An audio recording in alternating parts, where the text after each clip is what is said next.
and I believe that spirit is there, that truth force inside each of us.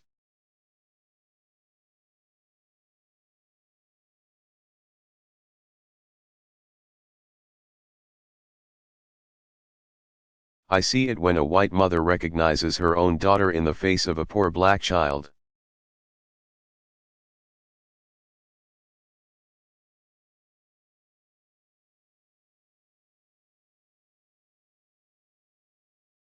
I see it when the black youth thinks of his own grandfather in the dignified steps of an elderly white man.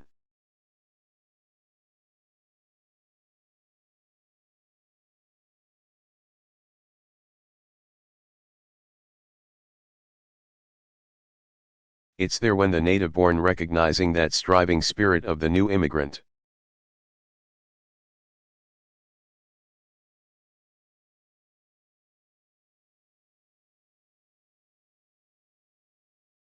When the interracial couple connects the pain of a gay couple who are discriminated against and understands it as their own.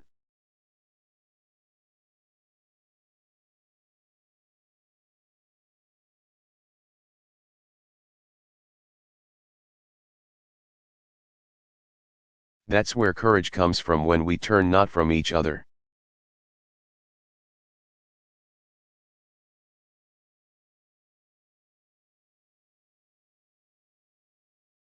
Or on each other, but towards one another, and we find that we do not walk alone.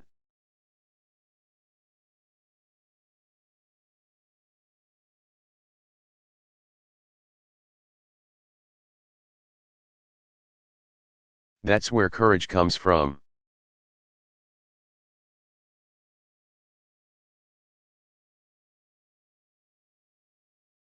And with that courage, we can stand together for good jobs and just wages.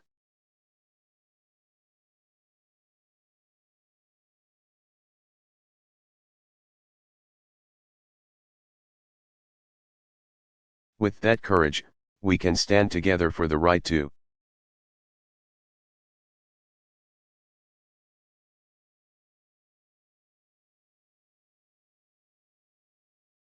healthcare in the richest nation on earth for every person.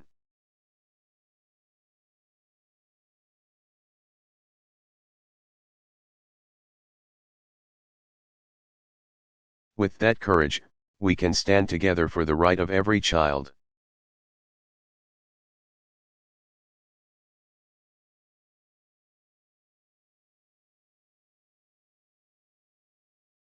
From the corners of Anacostia to the hills of Appalachia, to get an education that stirs the mind and captures the spirit.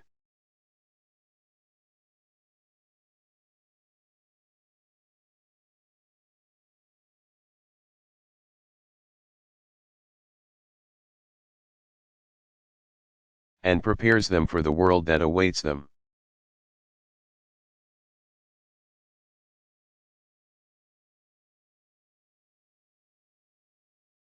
With that courage, we can feed the hungry, and house the homeless.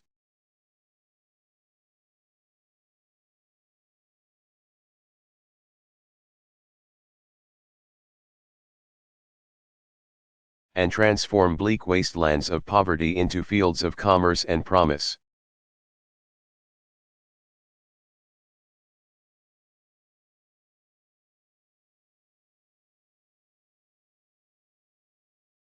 America, I know the road will be long, but I know we can get there.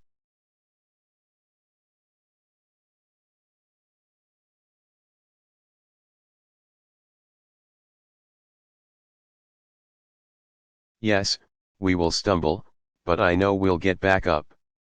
That's how a movement happens. That's how history bends.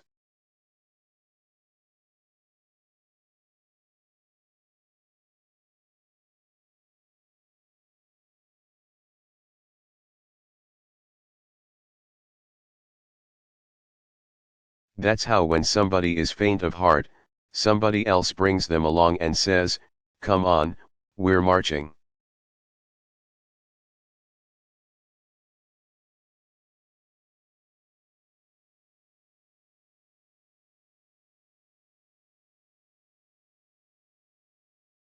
There's a reason why so many who marched that day, and in the days to come.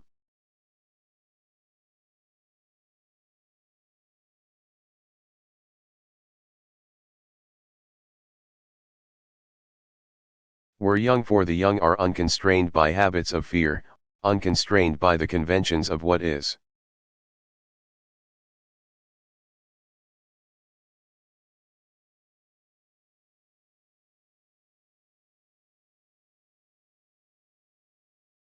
They dared to dream differently, to imagine something better.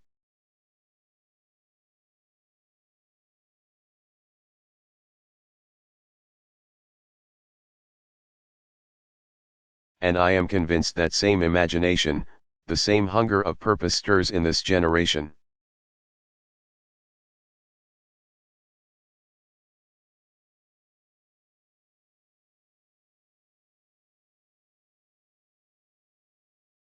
We might not face the same dangers of 1963, but the fierce urgency of now remains.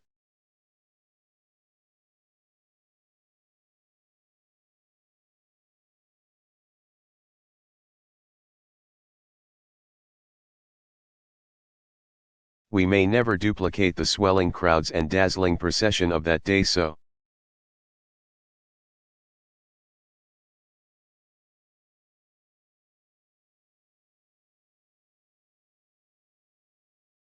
long ago no one can match King's brilliance, but the same flame that lit the heart.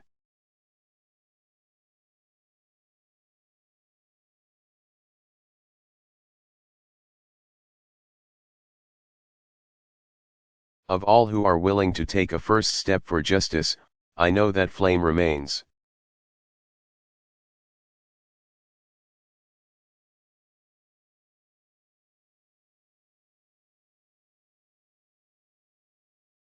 That tireless teacher who gets to class early and stays late and dips into her own pocket.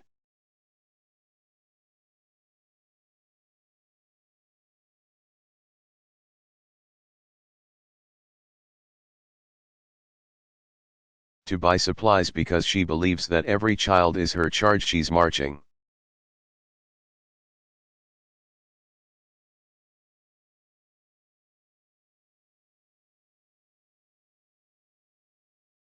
That successful businessman who doesn't have to but pays his workers a fair wage and then offers a shot to a man.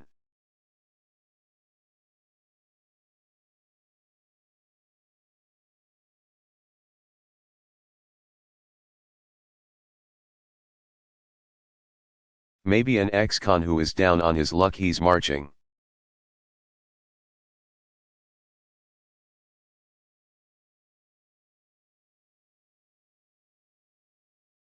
The mother who pours her love into her daughter so that she grows up with the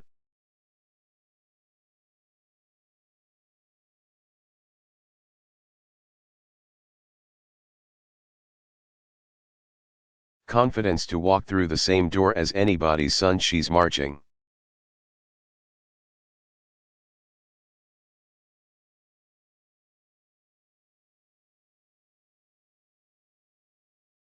The father who realizes the most important job he'll ever have is raising his boy right.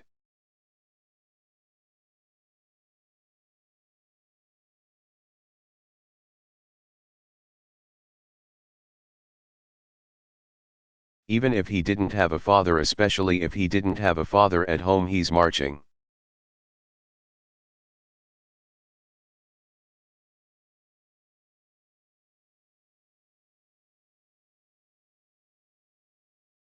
The battle-scarred veterans who devote themselves not only to helping their fellow warriors stand again,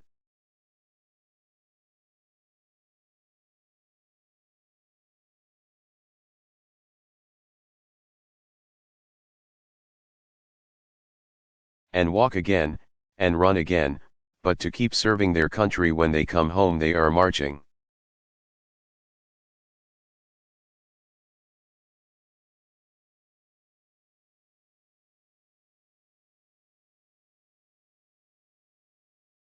Everyone who realizes what those glorious patriots knew on that day, that change does not come from Washington.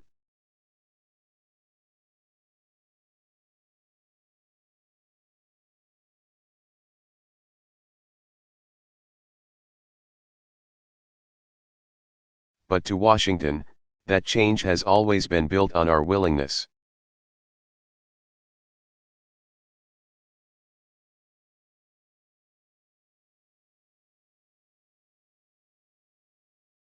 We the people, to take on the mantle of citizenship you are marching.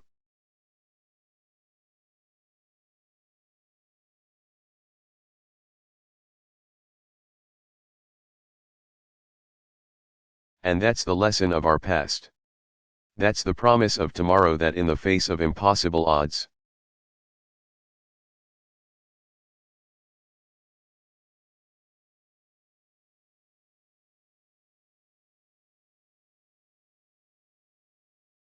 people who love their country can change it.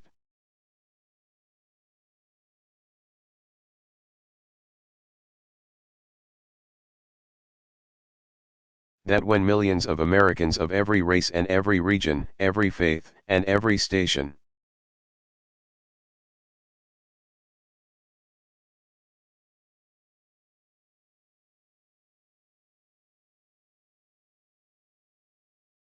can join together in a spirit of brotherhood, then those mountains will be made low.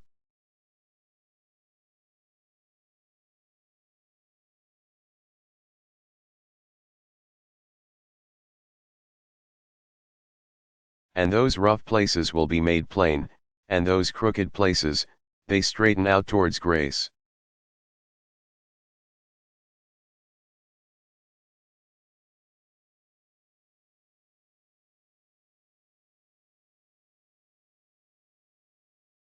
And we will vindicate the faith of those who sacrificed so much and live up to the true meaning of our creed.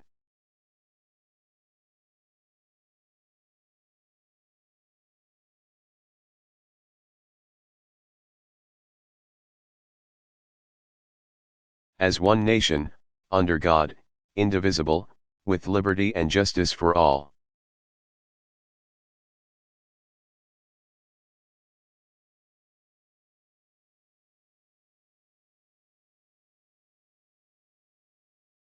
Barack Obama.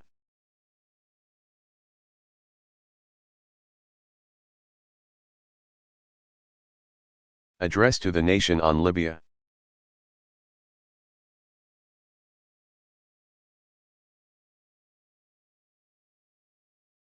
Delivered March 28, 2011, National Defense University, Washington, D.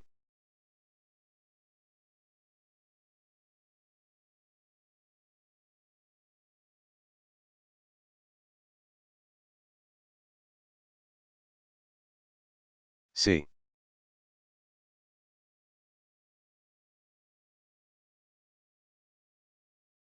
Tonight, I'd like to update the American people on the international effort that we have led in Libya.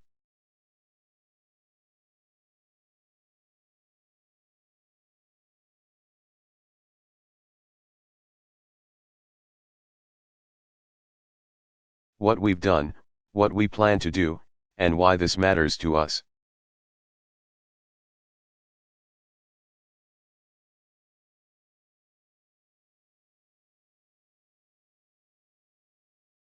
I want to begin by paying tribute to our men and women in uniform who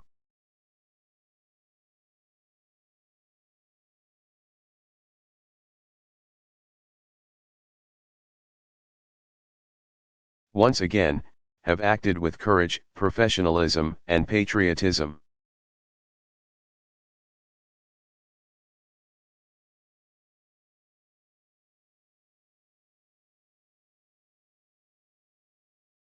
They have moved with incredible speed and strength.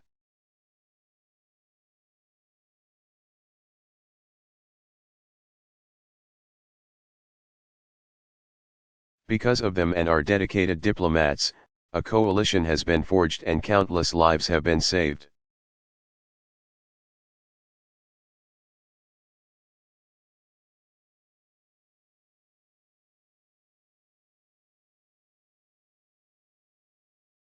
Meanwhile, as we speak, our troops are supporting our ally Japan, leaving Iraq to its people.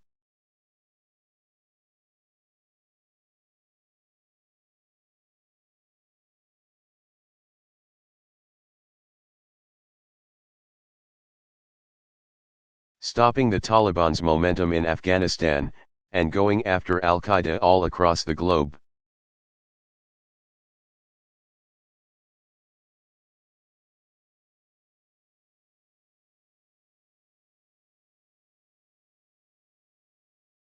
As Commander-in-Chief, I'm grateful to our soldiers, sailors,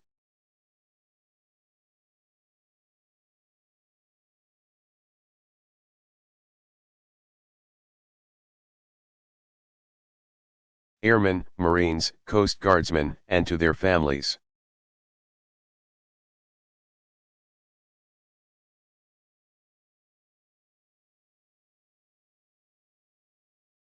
And I know all Americans share in that sentiment.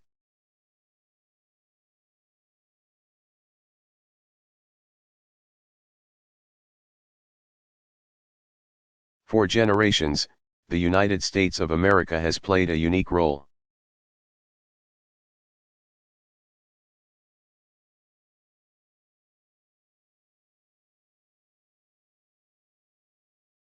As an anchor of global security and as an advocate for human freedom.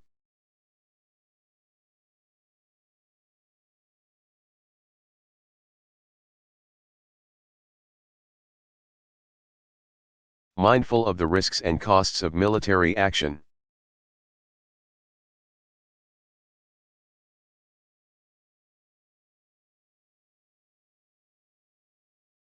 We are naturally reluctant to use force to solve the world's many challenges.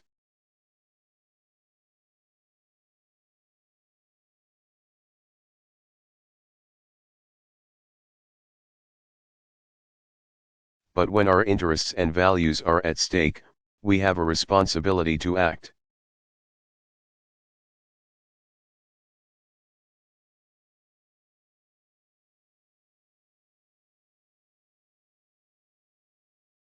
That's what happened in Libya over the course of these last 6 weeks.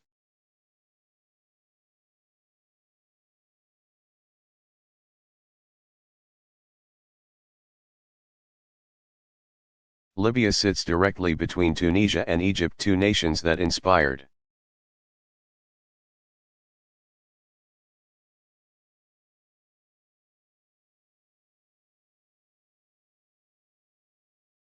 the world when their people rose up to take control of their own destiny.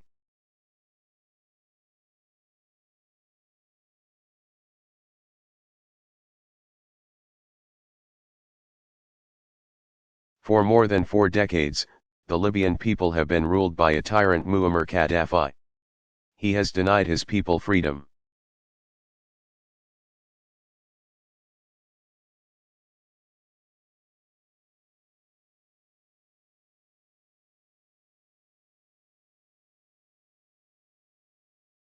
Exploited their wealth, murdered opponents at home and abroad.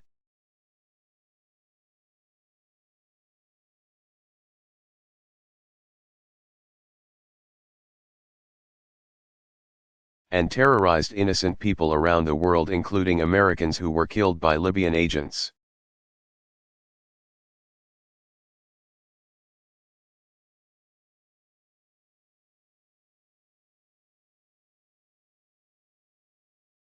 Last month, Gaddafi's grip of fear appeared to give way to the promise of freedom.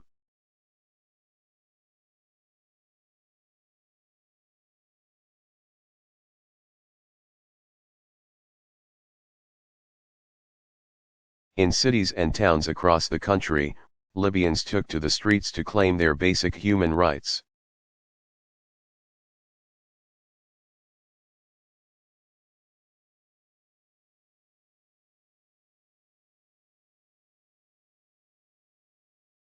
As one Libyan said, "For the first time we finally have hope that our nightmare of 40 years will soon be over."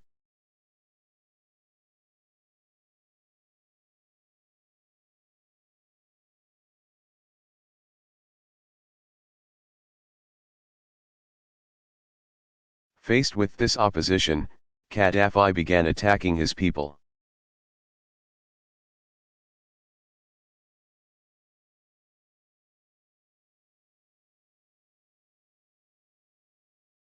As president, My immediate concern was the safety of our citizens.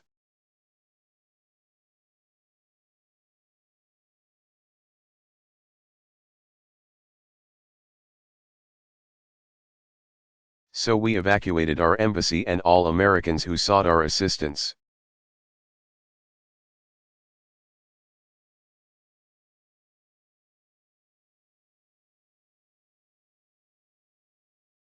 Then we took a series of swift steps in a matter of days to answer Gaddafi's aggression.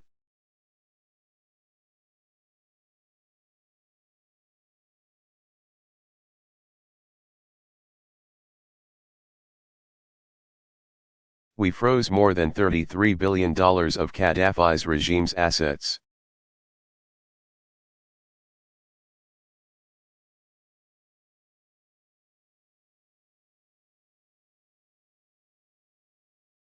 Joining with other nations at the United Nations Security Council, we broadened our sanctions.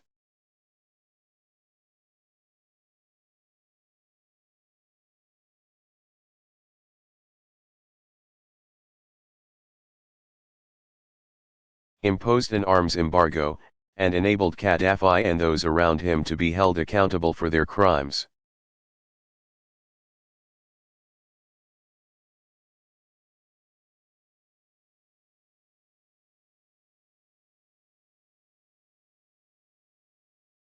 I made it clear that Gaddafi had lost the confidence of his people and the legitimacy to lead.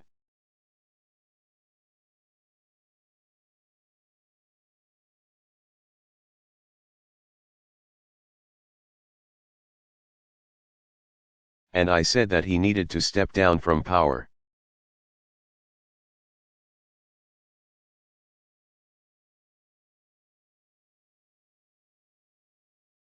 In the face of the world's condemnation, Gaddafi chose to escalate his attacks.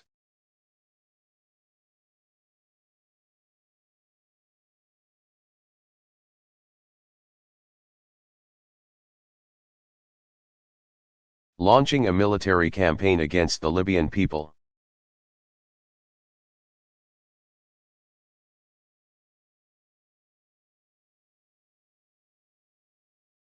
Innocent people were targeted for killing.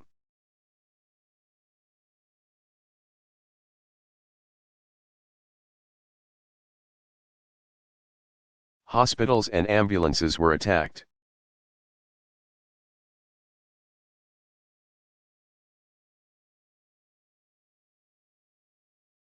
Journalists were arrested, sexually assaulted, and killed.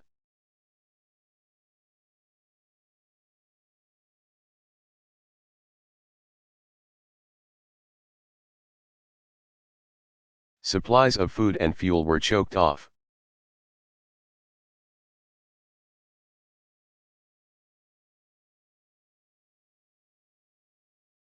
Water for hundreds of thousands of people in Misrata was shut off.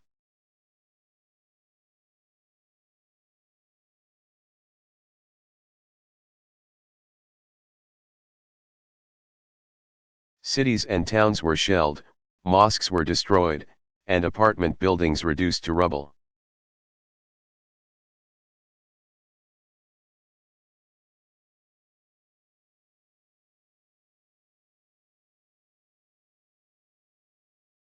Military jets and helicopter gunships were unleashed upon people.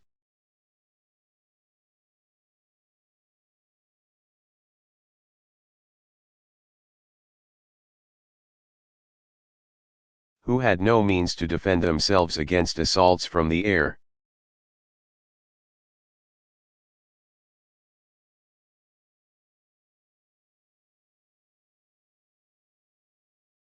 Confronted by this brutal repression and a looming humanitarian crisis,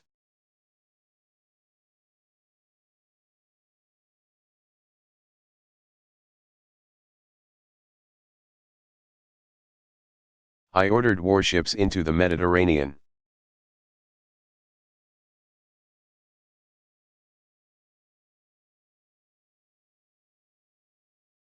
European allies declared their willingness to commit resources to stop the killing.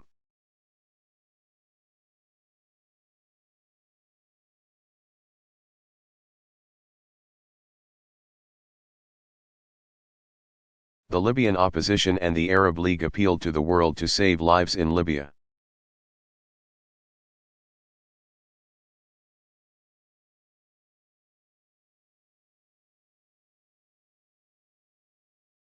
And so at my direction, America led an effort with our allies at the United Nations Security.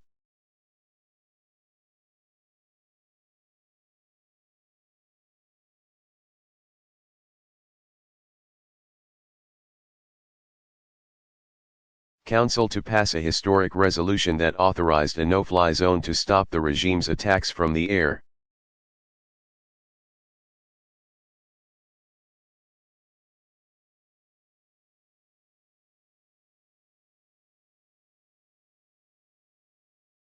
And further authorized all necessary measures to protect the Libyan people.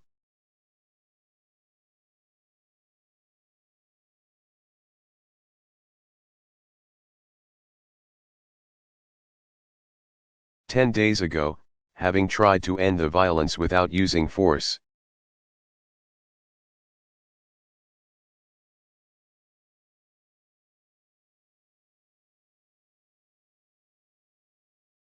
the international community offered Gaddafi a final chance to stop his campaign of killing, or face the consequences.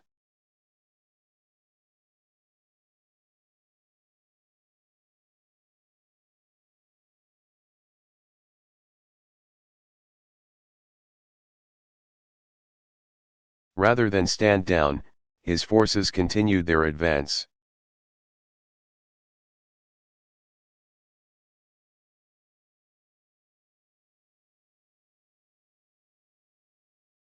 Bearing down on the city of Benghazi, home to nearly 700,000 men, women, and children who sought their freedom from fear.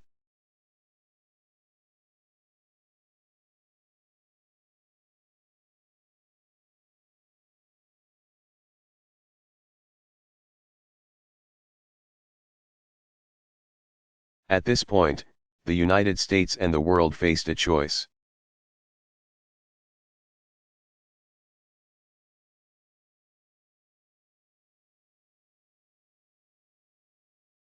Gaddafi declared he would show no mercy to his own people.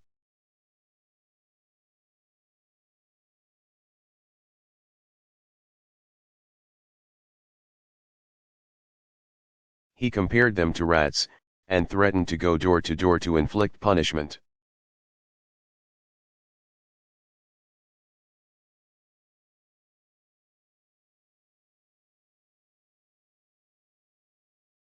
In the past, we have seen him hang civilians in the streets, and kill over 1,000 people in a single day.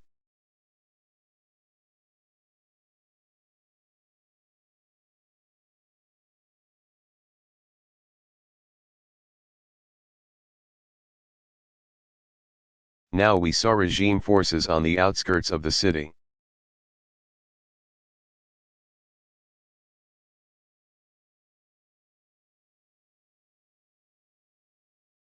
We knew that if we waited one more day, Benghazi, a city nearly the size of Charlotte,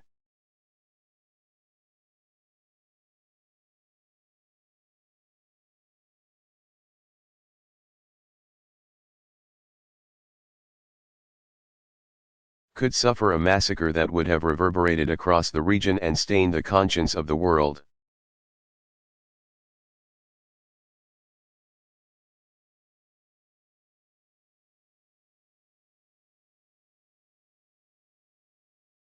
It was not in our national interest to let that happen.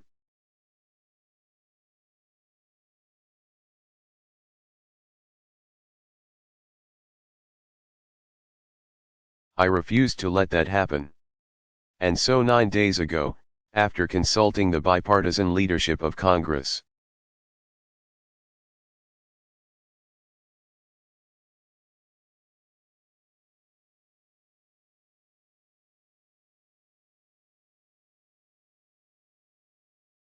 I authorized military action to stop the killing and enforce UN Security Council Resolution 1973.